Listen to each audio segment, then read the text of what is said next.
ఒక్కసారి కొమ్మూరి గోల్డ్ కి కాల్ చేయండి. తాకట్లో ఉన్న మీ బంగారాన్ని విడిపించి మార్కెట్ ప్రైస్ కి వాళ్ళు కొనుక్కుని మిగతా డబ్బులు మీకు ఇచ్చేస్తారు. హలో అండి, అందరికీ నమస్కారం. నేను మీ కట్టా కార్తీక్. జనం కోసం, నిజం కోసం నిబద్ధతతో నిలబడుతుంది మనం టీవీ. ఇక కంటెంట్లో పోయినప్పుడు టీడీపీ ప్రధాన కార్యదర్శి యువనేత ఆంధ్రప్రదేశ్ మంత్రివర్యుడు నారా లోకేష్ గారు టీడీపీ ఎమ్మెల్యేలతో వరుసగా భేటీలు అవుతున్నారు. రిపోర్ట్ తెప్పించుకుంటున్నారు, వాళ్ళకి క్లాసులు వీకుతున్నారు, వాళ్ళని సరైన బాటలో పెట్టడం కోసం ప్రయత్నం చేస్తున్నారు. ఈ ఎమ్మెల్యేల మీద ఇంత కాన్సంట్రేషన్ ప్రధానంగా నిన్న చంద్రబాబు నాయుడు గారు కూడా చెప్పారు, ఒక 40 మంది ఎమ్మెల్యేల విషయంలో నేను పర్సనల్గా కూడా మాట్లాడుతాను అని చెప్పేసి. అంటే ఎమ్మెల్యేలని గాడిలో పెట్టుకునేటువంటి ప్రయత్నం టీడీపీ వైపు నుంచి జరుగుతుందా? ఎప్పుడూ లేనంత ఈ ప్రయత్నాన్ని ఎలా చూడాల్సిన పరిస్థితి కనపడుతుంది. మాట్లాడుకుందాం. నాతో ఉన్నారు ప్రముఖ సామాజిక రాజకీయ విశ్లేషకులు అంకమరావు గారు. సార్ నమస్కారం. నమస్తే కట్టవారు. సార్, జనంలో ఉన్నటువంటి ఒక అభిప్రాయం, చంద్రబాబు నాయుడు గారు, పవన్ కళ్యాణ్ గారు, నారా లోకేష్ గారు, వాళ్ళ కోఆర్డినేషన్ కానీ, వాళ్ళ పనితీరు కానీ, వాళ్ళ ఆలోచన కానీ అంతా బాగున్నాయి. కానీ కొద్దిగా గ్రౌండ్ లెవెల్లో ఎమ్మెల్యేల పనితీరు విషయంలో భిన్నాభిప్రాయాలు ఉన్నాయి. ఆ భిన్నాభిప్రాయాన్ని కూడా సరి చేసుకునేటువంటి ప్రయత్నం జరుగుతుందా? ఈ ఎమ్మెల్యేలతోటి నారా లోకేష్ గారు వరుస భేటీలు ఎలా చూడాలి? ఇక్కడ ముందుగా లోకేష్ బాబు గారి గురించి మనం మాట్లాడాలి. ఇది చాలా అద్భుతమైనటువంటి ఆలోచన, నిస్సందేహంగా. ఎందుకంటే ఇది చాలా అవసరం కూడా. ఇప్పటి వరకు రాష్ట్రానికి పెట్టుబడులు తీసుకొచ్చే క్రమంలో ఈ విషయాన్ని కొంచెం నిర్లక్ష్యం చేశారనే మనం భావించాలి. అధిష్టానం సరే, వాళ్ళ వ్యూహాలు వాళ్ళకు ఉండొచ్చు. మనకు 5 సంవత్సరాలు కదా ముందుగా పెట్టుబడులు తీసుకుని వచ్చేసి రాష్ట్రాన్ని ఒక గాడిలో పెడితే వీళ్ళని గాడిలో పెట్టేంతసేపు అది మన చేతుల్లో పని కదా. అన్ని వివరాలు మన దగ్గర ఉన్నాయి కాబట్టి పిలుద్దాం, వాళ్ళకు సూచనలు చేద్దాం, హెచ్చరికలు చేద్దాం, వినకపోతే తోకలు కత్తిరేద్దాం అనే ఆలోచనలో అధిష్టానం ఉండొచ్చు. వాళ్ళ నమ్మకం వాళ్ళకు ఉండొచ్చు. లేట్ అయినా చేస్తున్నారు, చేయాలన్న ఉద్దేశం వాళ్ళకు ఉంటే ఉండొచ్చు. ఇక్కడ లోకేష్ బాబు గారి గురించి మనం ఎందుకు మాట్లాడుకోవాలి అంటే 2023 జనవరి 27కు ముందు లోకేష్ బాబు వేరు. చంద్రబాబు నాయుడు గారు అబ్బాయి. చంద్రబాబు నాయుడు గారు ముఖ్యమంత్రి కాబట్టి చంద్రబాబు నాయుడు గారు అబ్బాయి మంత్రి అయ్యాడు కాబట్టి అవకాశం వచ్చింది. అతను ఒక పప్పు, అది ఇబ్బంది లేండి, వదిలేండి, చెబుతున్నా అదేలేండి. వైసీపీ చేసిన ప్రచారం అదే పప్పు అన్నారు. నిప్పు కణికైకి ఈరోజు కణకణకమంటూ మండిపోతా ఉన్నాడు. దగ్గర రావాలంటే భయపడిపోతా ఉన్నాడు. మరి అలాగే అతని ఆహారం మీద ఈరోజు చూడండి ఏ విధంగా తయారయ్యాడు. అంటే పట్టుదల గురించి నేను చెబుతున్నాను. ఇవన్నీ మాట విషయంలో ఇప్పుడు ఆయన ఆహార్యం కావచ్చు, లేకపోతే ఆంగికం కావచ్చు, ఏ విధంగా ఎగతాళి చేశారు. ఈరోజు దాన్ని అతను అధిగమించాడు. అవమానం చిక్కిన శిల్పం. ఇప్పుడు నిజంగా దాంట్లో అనుమానం ఏముంది? ఇది నిజంగానే జగన్మోహన్ రెడ్డి గంతనైతే నేను చెబుతున్నాను. ఆ విషయంలో జగన్మోహన్ రెడ్డికి ఇవాళ మార్కులు. ఎందుకంటే అతనిలో ఉన్నటువంటి వజ్రానికి ఈరోజు సానబెట్టే అవకాశం అతనే ఇచ్చాడు.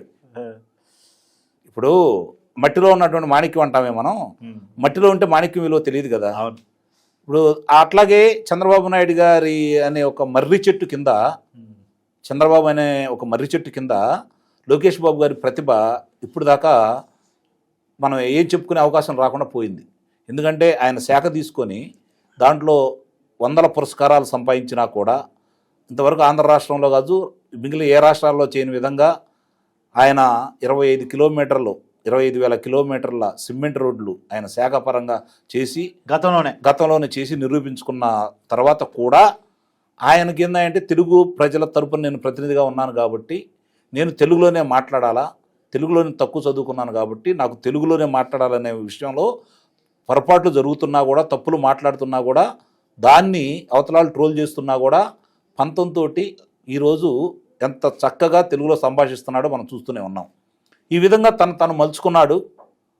ఒకరోజు పార్టీకి గుదిబండ అన్నారు, పార్టీకి భారం అన్నారు. ఈరోజు అతను లేకపోతే పార్టీ లేదనే విధంగా ఆయన పార్టీ కార్యకర్తలతోటి, నాయకులతోటి ఇంటరాక్ట్ అవుతున్న తీరు కావచ్చు, వాళ్ళ అభిమానాన్ని పొందుతున్న తీరు చూసిన తర్వాత దట్ ఈజ్ లోకేష్ బాబు. అందుకే అన్నాను, జనవరి 27, 2023కి ముందు లోకేష్ బాబు చంద్రబాబు నాయుడు గారు అబ్బాయి. పాదయాత్ర తర్వాత నాయుడు గారు అబ్బాయి నాయకుడు అయ్యాడు. ఇది గమనించుకోవాలి ముఖ్యంగా. నాయుడు గారు అబ్బాయి నాయకుడు అయ్యాడు. నాయకుడు అయిన తర్వాత పాదయాత్రలో అతను స్పష్టంగా అతనికి అర్థమైంది, ప్రజలతోటి మమేకం అయ్యాడు, మహిళామ్మ తల్లులతోటి మమేకం అయ్యాడు, విద్యార్థులతోటి మమేకం అయ్యాడు, నిరుద్యోగులతోటి మమేకం అయ్యాడు, కుల సంఘాలతోటి మమేకం అయ్యాడు. మీరు గమనించుకోండి. డ్రామాలకు దూరంగా రియాలిటీకి దగ్గరగా ఆ విధంగా మమేకమైపోయి అందరి సమస్యలు తెలుసుకొని ఈరోజు, ఎందుకంటే ఆయన పుట్టిన కాడి నుంచి ప్రజలతో తక్కువ కదా, మంత్రి అయినా కూడా తక్కువగా కలిసేవాడు కాబట్టి వీళ్ళందరితో కలిసిన తర్వాత సమస్యలు ఎందులో ఒక అవగాహన వచ్చిన తర్వాత రెడ్ బుక్ని మొదలుపెట్టాడు. ఈరోజు చాలామంది రెడ్ బుక్ అన్నాడు, దాన్ని అమలు చేయట్లేదు. నేను కూడా అన్నమాట వాస్తవమే.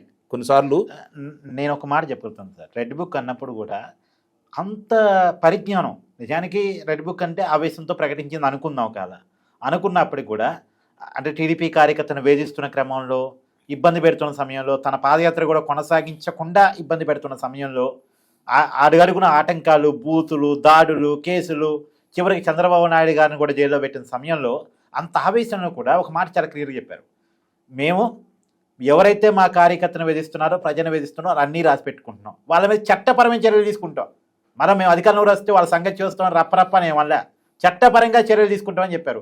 అంటే అంత ఆవేశంలో కూడా పరిజ్ఞానం, సబ్జెక్ట్ వదలలే ఆయన. సబ్జెక్టు వదలలేదు, స్పష్టంగా చెప్పాడు, దాన్ని ఇప్పుడు అమలు చేస్తున్నాడు కూడా. మధ్యలో నేను కూడా కొన్నిసార్లు ఏంటి ఆలస్యం అవుతుందన్న ఉద్దేశంతో చూసిన తర్వాత, ఇప్పుడు వచ్చే కొన్ని తీర్పులు చూసిన తర్వాత నిజమే లోకేష్ బాబు మార్గమే కరెక్ట్, అందుట్లో అనుమానం ఏం లేదు. ఆలస్యమైనా వీళ్ళు ఎవరిని వదిలిపెట్టడనే నిర్ణయానికి నేను కూడా వచ్చా. అట్లా ఆయన మీరు అన్నట్టు చాలా నిబద్ధతతోటి కార్యకర్తలే నాకు ప్రాణం, వాళ్లే ముఖ్యం అని చెప్పి పదే పదే చెబుతున్నాడు. ఈరోజు శాసనసభ్యుల్ని భోజనానికి పిలిచి, కుటుంబ సభ్యులతో, ఇది గమనించుకోండి, ముందు కుటుంబ సభ్యులతోటి భోజనానికి పిలిచి వాళ్ళతోటి వద్దు భోజనం చేసి పంపించడు. ఆయన దగ్గర ఉన్నటువంటి సమాచారం మొత్తం వాళ్ళు ముందు పెట్టిస్తాడు.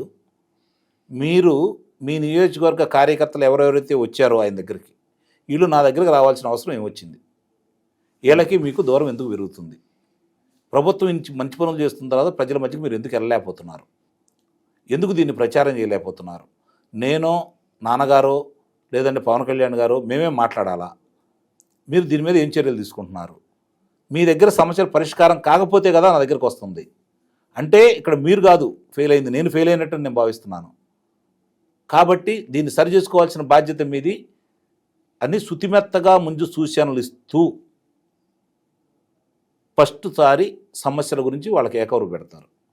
ప్రభుత్వం తరఫున వాళ్ళకి ఎలాంటి మద్దతు కావాలో అలాంటి మద్దతు నేను ఇస్తాను, మీరు ఏం చేయాలని చెప్పని దశ నిర్దేశం చేస్తారు. అందుట్లో అనుమానమే లేదు. కుటుంబ సభ్యులను కూడా ఎందుకు దీంట్లో ఇన్వాల్వ్ చేస్తున్నారు అంటే, శాసనసభ్యుడి పనితీరు ఉంది, శాసనసభ్యుడి గురించి ఏం మాట్లాడుకుంటున్నారు, ప్రభుత్వం ఏం చేసింది అందరూ ప్రశ్నిస్తారు కదా.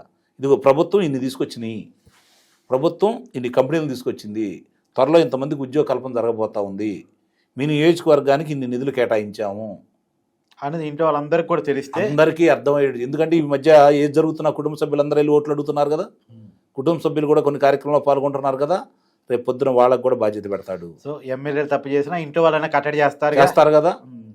అందుకే ఇది సాహసోపేతమైనటువంటి నిర్ణయం, అద్భుతమైనటువంటి నిర్ణయం. ఇంతవరకు ఏ రాజకీయ పార్టీ దీన్ని చేపట్టలేదు. గతంలో కూడా చూసుకోండి, కార్యకర్తల గురించి బాండింగ్ కూడా పెరిగింది. అదే కార్యకర్తల గురించి బీమా సౌకర్యాన్ని ఏర్పాటు చేసినటువంటి ఏకైక పార్టీ తెలుగుదేశం పార్టీ. 2009లోనే ఆలోచన వచ్చింది కదా. అంటే మొట్టమొదటి నుంచి కూడా అతను నాయకుడిగా ఎదగాల్సిన అన్ని లక్షణాలు అతను ఉన్నాయి. ఇందా నేను చెప్పినట్టు చంద్రబాబు నాయుడు గారు అనే మర్రి చెట్టు కింద ఏ మొక్కలు ఎదగవన్నట్టు లోకేష్ బాబు గారిని కూడా అలానే చూశారు, చంద్రబాబు నాయుడు గారు అబ్బాయి గారిని చూశారు. ఇప్పుడు అసలు సిసలు తెలుగుదేశం పార్టీకి దొరికిన ఓ వజ్రంగా నిస్సందేహంగా కూడా ఈ సమావేశాలు అయిపోయిన తర్వాత ఆయన తీసుకునే చర్యలతోటి ఒక అవగాహనకి రాష్ట్ర ప్రజలు కూడా వస్తారని అయితే నేనైతే భావిస్తున్నాను. కార్యకర్తలకి నాయకులకి మధ్య ఉన్న దూరాన్ని చెరిపేయటం కోసం మాత్రమే ఈ కార్యక్రమాలు, అలాగే ప్రభుత్వం చేపడుతున్నటువంటి మంచి పనులు, తీసుకొస్తున్నటువంటి పరిశ్రమల గురించి ప్రజలకు తెలియజెప్పాలనే బాధ్యత ఏ విధంగా తెలియజెప్పాలో వాళ్ళకి వివరంగా చెప్పి ముందుకు తీసుకెళ్తాడు. మొదటిసారి మాట్లాడతాడు, రెండోసారి హెచ్చరికలు చేస్తాడు, మూడోసారి కత్తిరేస్తాడు. దీంట్లో కూడా ఎలాంటి మొహమాట పడతాడని అయితే నేనైతే భావించట్లేదు. నిస్సందేహంగా ఆ రూపేణా వెళ్తాడని అయితే నేను భావిస్తున్నాను.